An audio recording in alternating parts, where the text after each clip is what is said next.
But if we don't learn this principle, sometimes what happens is you and I will miss out on God's best. Allah subhanahu wa ta'ala has decree. His decree, though, we learn from a hadith, part of it is contingent to our will. Some people receive God's best. Some people, because of their own negligence, stop themselves from receiving God's best. I'll give you a hadith, and after that, the encouragement from Ahlul Bayt. So what happens is sometimes you and I, we get good opportunities come our way.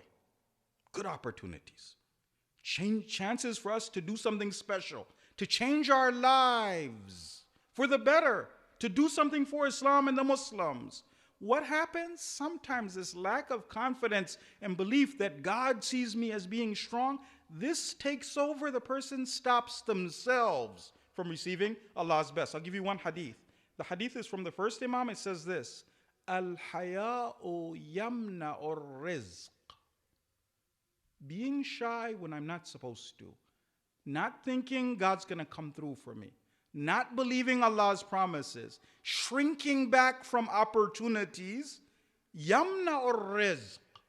God has something special, but I had to walk through the door. I had to trust Him. I had to believe that yes, through Allah, I can do this.